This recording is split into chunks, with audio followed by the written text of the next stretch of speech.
Are your ulcerative colitis symptoms proving difficult to manage? Tremfya guselkumab can help you manage the cycle of UC symptoms. At 1 year, many patients taking Tremfya achieved clinical remission, and some patients also achieved endoscopic remission. Individual results may vary. Tremfya is a prescription medicine used to treat adults with moderately to severely active ulcerative colitis. Serious allergic reactions and increased risk of infections may occur. Before treatment, your doctor should check you for infections and TB.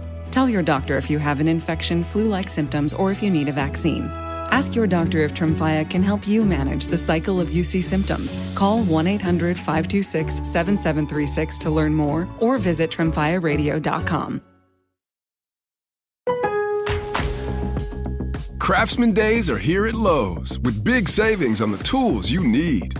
Save $100 on the Craftsman V20 6-tool power tool combo kit, now at $199. No matter what the project is, Craftsman's high-quality, high-performance products empower you to build on.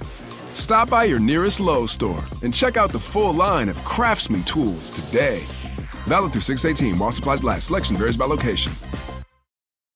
Hi, I'm Richard Karn, and you may have seen me on TV talking about the world's #1 expandable garden hose. Well, the brand new Pocket Hose Copperhead with Pocket Pivot is here, and it's a total game changer. Old-fashioned hoses get kinks and creases at the spigot, but the Copperhead's Pocket Pivot swivels 360 degrees for full water flow and freedom to water with ease all around your home. When you're all done, this rust-proof anti-burst hose shrinks back down to pocket size for effortless handling and tidy storage. Plus, your super light and ultra-durable Pocket Hose Copperhead is backed with a 10-year warranty. What could be better than that? I'll tell you what, an exciting radio-exclusive offer just for you. For a limited time, you can get a free Pocket Pivot and their 10-pattern sprayer with the purchase of any size Copperhead hose. Just text WATER to 64,000. That's WATER to 64,000 for your 2 free gifts with purchase. WATER to 64,000. By texting 64,000, you agree to receive recurring automated marketing messages from Pocket Hose. Message and data rates may apply. No purchase required. Terms apply. Available at pockethose.com/terms.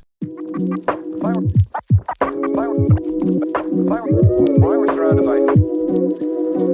the first pick in the 2024 NFL Draft.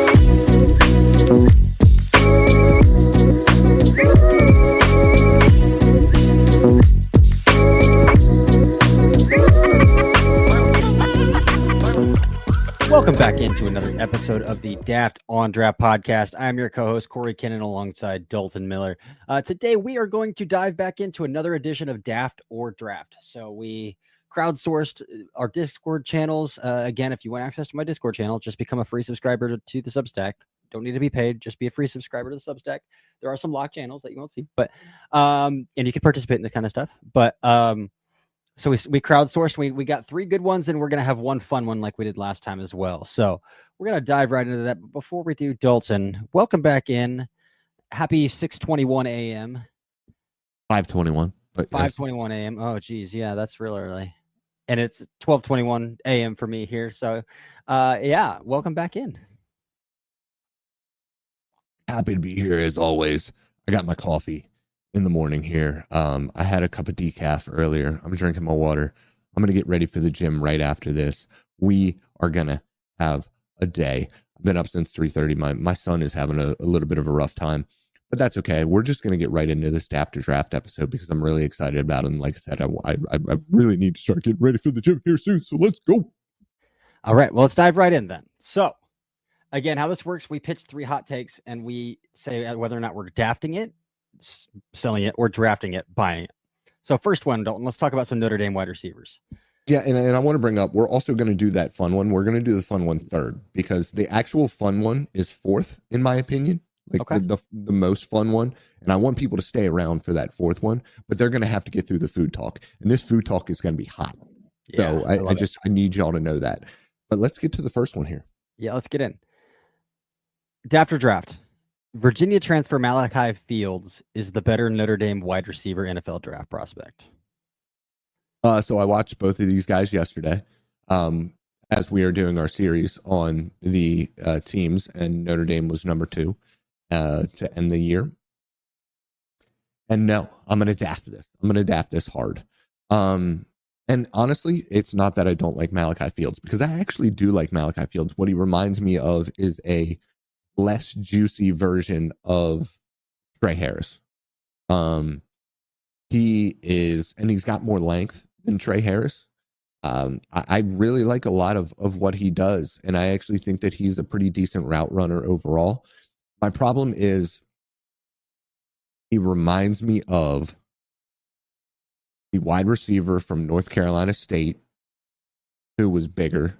You remember his name? Was Kelvin it Harmon? Kelvin Harmon. He reminds me of Kelvin Harmon. Like somebody who I really do truly believe, or like for me, a Marcel Aitman, somebody who I think is a really good football player. But I don't know if they have the requisite juice to actually threaten NFL corners. And I don't know if he's big and physical enough to overcome that. Like the difference between somebody like a Mike Evans or a T. Higgins or some of these longer guys who aren't as explosive is they use their frames really well. They go out and they get the ball really well. And these are things that he's a little bit inconsistent with. And then he just flat out does not have the vertical juice to threaten at all. At least on tape. I mean, he might go out and run a 4.4. I have no idea. But he does not look fast on tape. The other thing that really concerns me with him specifically is, my gosh, after a play or two in a series, that dude is running at half speed. And it's not because he's not trying. That dude is just dead. That dude needs to work his conditioning. Just flat out. That's the one major thing that I saw. And part of it might be because, like, in the games I was watching, he was targeted like 17 times and 12 times. And so, like, he is doing a lot of work. But man, you should not be a wide receiver and be struggling with your conditioning that much. Yeah, I'm going to adapt this as well. Do you want to talk about the greatness of Great House? That's exactly where I was going to go, though. Negatively, because I just talked negatively and I was going to talk there. about it from the opposite perspective, and just how awesome Great House was down the end of the stretch of the season. Now, would I love to see that more consistently? Like his production, would I have loved to have seen it stretched further than those last 2 weeks of the season, more or less? Yeah. But when we're doing summer scouting, I want to watch the most recent sample size, like your most recent games, because I feel like that's the player you are going into the summer. His last 2 games were his best 2 games. He's twitched up. He's explosive, easy mover, easy separator. He's got a decent frame too to add some. Yeah, I was going to say, can I point out that he's listed on PFF at least at 6'1", 215. Mm-hmm. And like pretty slim, so he can still add to that, I think, too. So he plays through contact well. He stacks well. He does like the little fine things well when he's tracking a football.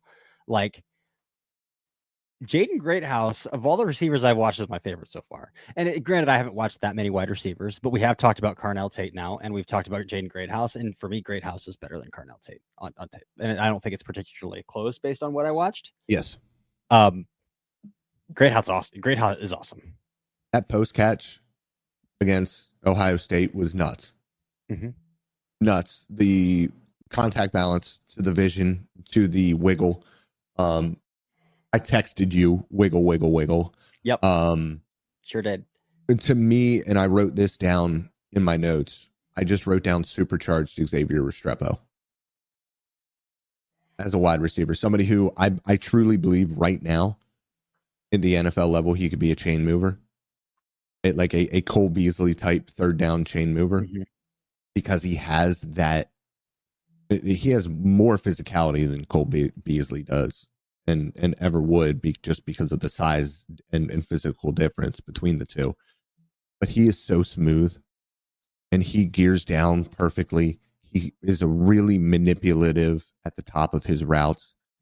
And on top of that, he is a true, and this is why I talk about him being a supercharged version of Xavier Restrepo. He's a legit 3-level threat because they run him on deep overs and he is consistently beating dudes, and he's not beating dudes at Texas Poly. Like, he was doing this against Ohio State, and he was doing this in the playoffs against Penn. Like, this dude has the juice. This dude has the wiggle. This dude has the nuance. He is a good football player. Like you said, you just want to see it more. I also am curious as to why his slot percentage went from 40% in 2023 to 95% in 94% in 2023. Yeah, I mean, we see this a lot in college. You get your best players as close to the ball as possible, especially when you don't have a great quarterback play. Yeah. Like Faison is much smaller, but plays on the outside. Mm-hmm. I wrote it down. I said I think that he has outside in or inside out versatility, but I think that he could very easily play X or Z at the next level. Mm-hmm. Most likely Z, but yeah. But I mean, if he's your best player, keep him in the slot. Have him play the CD role. Let's go. Yeah, love it. Let's move on. Next after draft, Dalton. Daft or draft a G5 player. Let's change this one up. A player below a P4 level will not be drafted in the first round of the 2026 NFL draft. And I say that because North Dakota State has a lot of top 50 players and they are not a G5 school. So a sub P4 player will not be drafted in the first round of the 2026 NFL draft.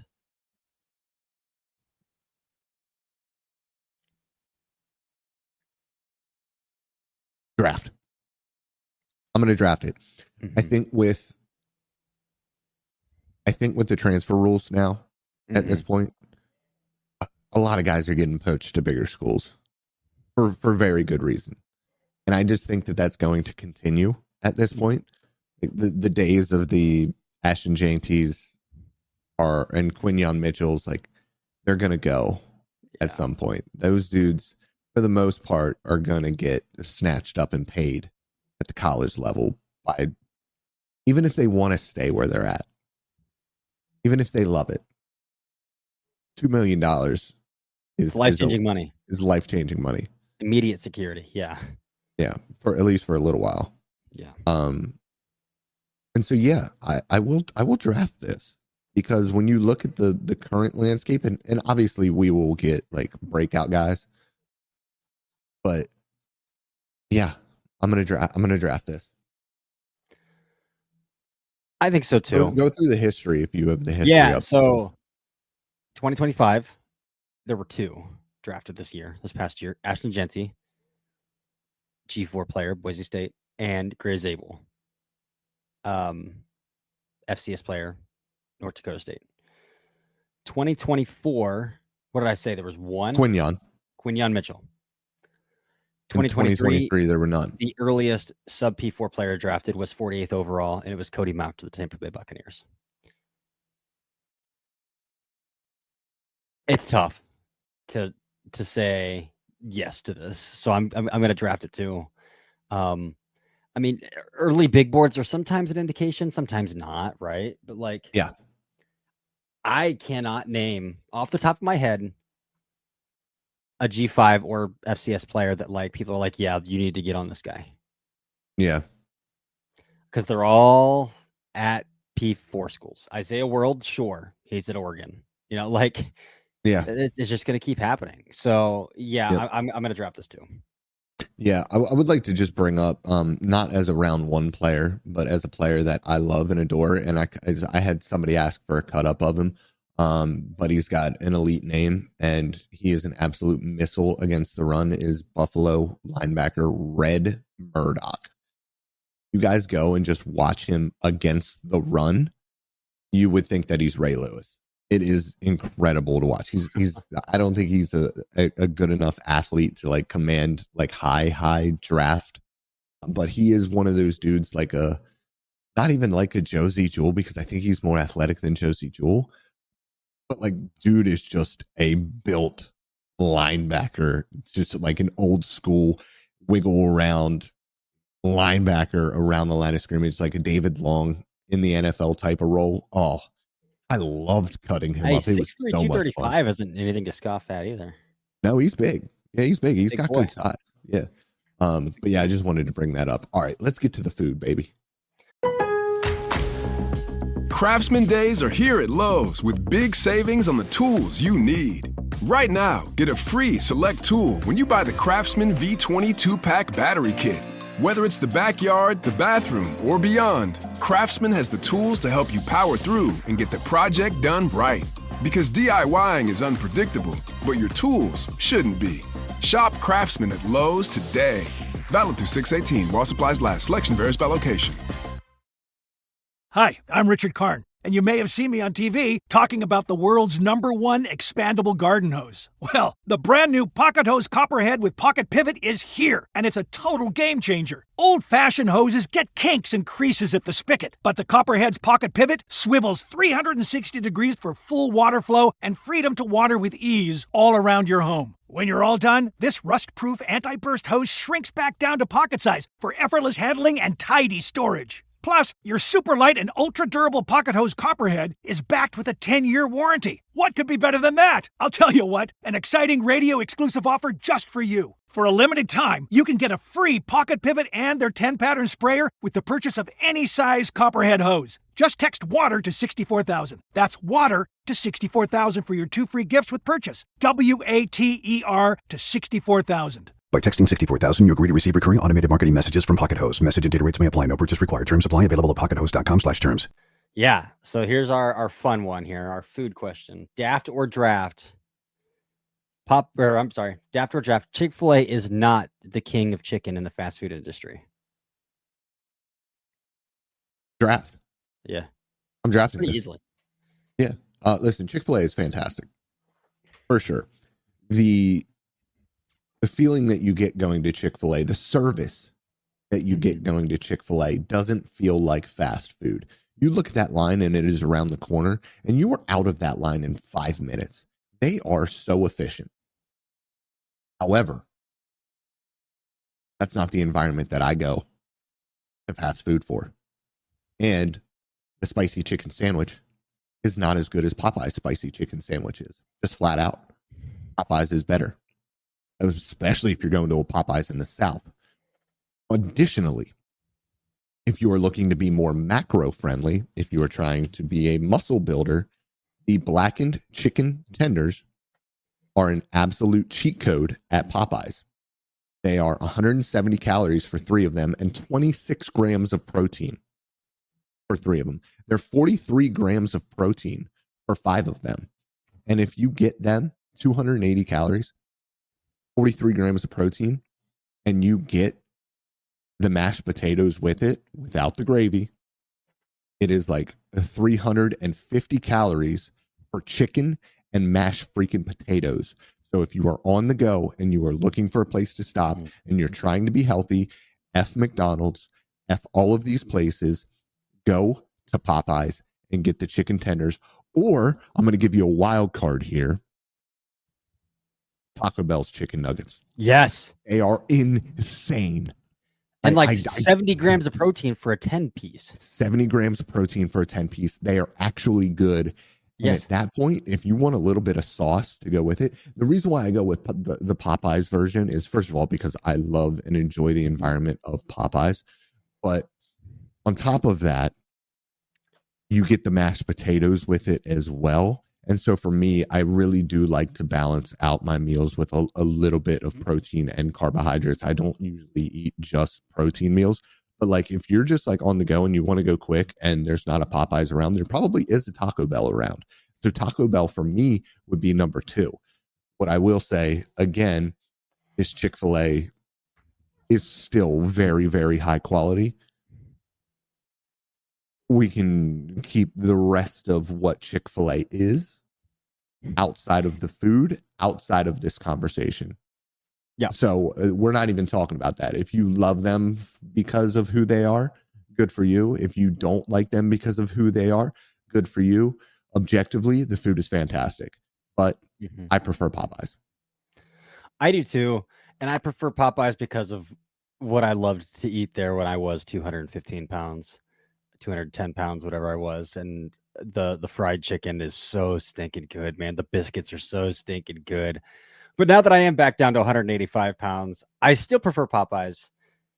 I will say the Chick-fil-A grilled nuggets that are the 12-piece grilled nugget. Yeah, they're good. 200 calories and 40 grams, or 160 calories and 40 grams of protein or something like that.